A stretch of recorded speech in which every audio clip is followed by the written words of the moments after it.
నమస్తే, welcome to whistle. స్వతంత్ర భారత న్యాయ చరిత్రలో అరుదైన మలుపు.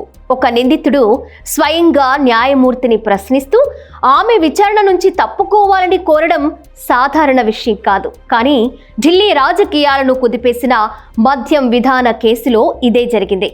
అరవింద్ కేజ్రీవాల్ తనకు న్యాయం జరగదనే అనుమానంతో న్యాయస్థానంపై అపూర్వమైన సవాలు విసిరారు. ఇది కేవలం ఒక కేసు పరిణామం కాదు, న్యాయ వ్యవస్థ, రాజకీయాలు, వ్యక్తిగత నైతికతల మధ్య పెరుగుతున్న ఉద్రిక్తతకు ప్రతీక.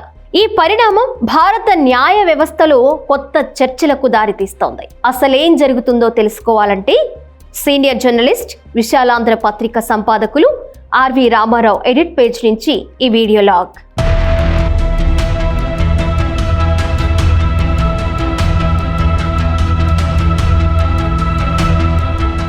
ఒక కేసులో తమ ప్రయోజనాలు లేదా తమకు సన్నిహితుల ప్రయోజనాలు ఇమిడి ఉన్నాయనుకున్నప్పుడు న్యాయమూర్తులు ఆ నిర్దిష్ట కేసు విచారణ నుంచి తప్పుకున్న సందర్భాలు అనేకం ఉన్నాయి.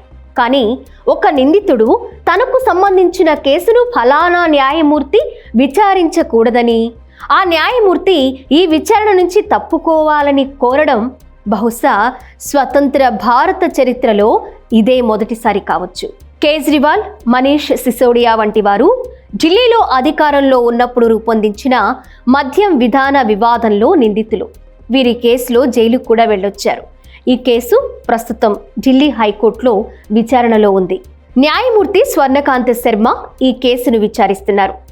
ఆమె విచారణలో తమకు న్యాయం జరగదని భావించిన అరవింద్ కేజ్రీవాల్ ఆమెను విచారణ నుంచి తప్పుకోవాలని అభ్యర్థిస్తూ లేఖ రాశారు.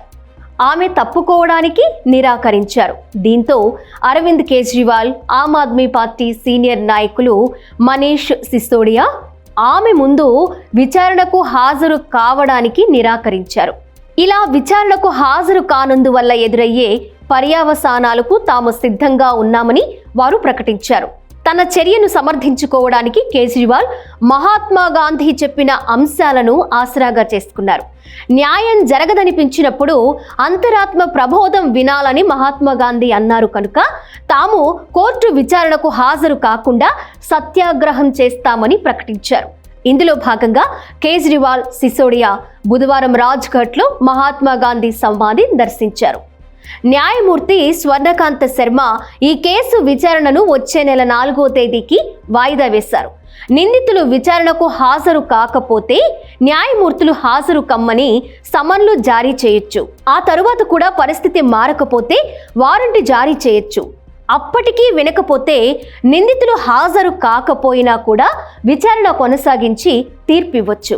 ఆమ్ ఆద్మీ పార్టీ నాయకులు న్యాయమూర్తి స్వర్ణకాంత్ శర్మ ఎదుట హాజరు కాకపోవడానికి వారి కారణాలు వారికి ఉన్నాయి. వారు మద్యం కేసులో అరెస్ట్ అయినప్పుడు ఒక్కరికి కూడా ఆమె జామీను ఇవ్వలేదు. ఆ తర్వాత జామీన్ రావడం, విడుదల కావడం, దానిపై సిబిఐ మళ్లీ హైకోర్టుకెక్కడం జరిగిపోయాయి.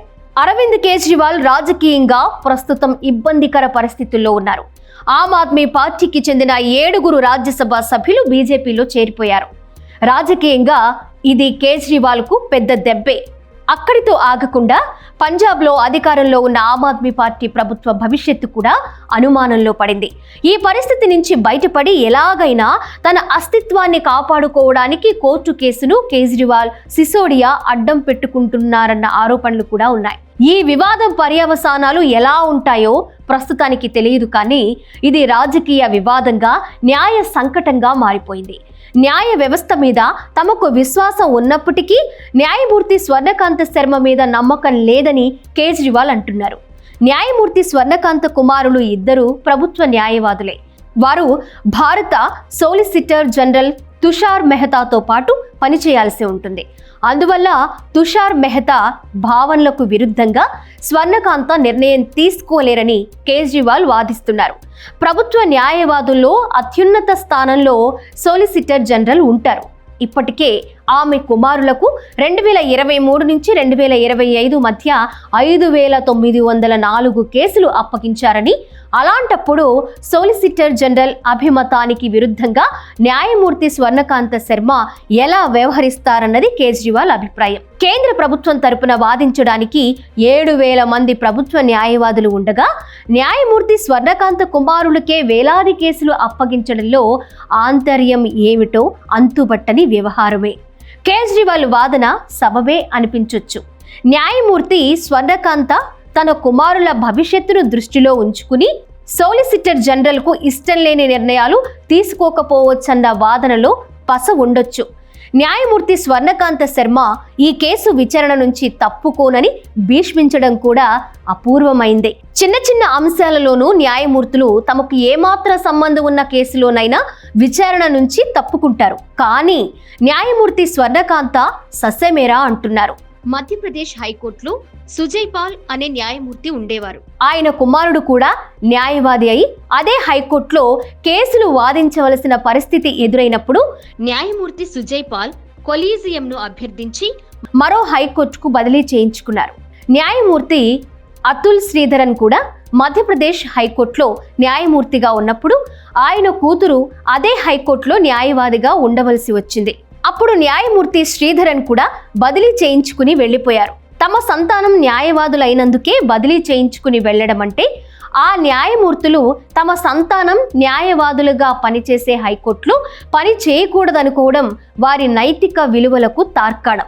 కేజ్రీవాల్ అనుమానాలు నిజమా కాదా అన్నది చర్చనీయాంశం కావచ్చు. కానీ న్యాయమూర్తి స్వర్ణకాంత ఎదుట విచారణకు హాజరు కాకపోవడం ఇష్టం లేకపోతే పైకోర్టుకు వెళ్ళుండొచ్చు. అలా కాకుండా సత్యాగ్రహ మార్గం ఎన్నుకోవడంలో రాజకీయం ఉందనుకోవడానికి సకల అవకాశాలు ఉన్నాయి. ఫలానా న్యాయమూర్తి ఎదుట హాజరు కాను అని చెప్పడం ఒక రకంగా న్యాయ వ్యవస్థతో ఘర్షణ పడడమే అన్న అభిప్రాయమూ ఉంది. న్యాయ వ్యవస్థతో ఘర్షణ పడడం అంటే న్యాయ వ్యవస్థ మీద ప్రజలకు ఉన్న విశ్వాసం సడలిపోయేట్టు చేయడమే అంటున్నవారు ఉన్నారు. రాజకీయంగా చుక్కెదురవుతున్నప్పుడు రాజకీయ నాటకాలకు తెరతీయడం కేజ్రీవాల్కు అలవాటే. కేజ్రీవాల్ వాదనలో ఎంత పస ఉన్నప్పటికీ న్యాయ వ్యవస్థతో ఘర్షణకు దిగడం సత్సంకేతాలు ఇవ్వదు. అలాగే న్యాయమూర్తి స్వర్ణకాంత కూడా ఈ కేసు విచారణ బాధ్యతల నుంచి తప్పించుకుని ఉంటే హుందాగా వ్యవహరించినట్లయ్యేది. కొందరు న్యాయమూర్తుల ప్రవర్తన సరళి న్యాయ వ్యవస్థ మీద విశ్వాసం సడలిపోయేట్టు చేస్తోంది. ఏమైతేనేం ఎన్నడూ లేని న్యాయ సంకటం అనివార్యమవుతోంది.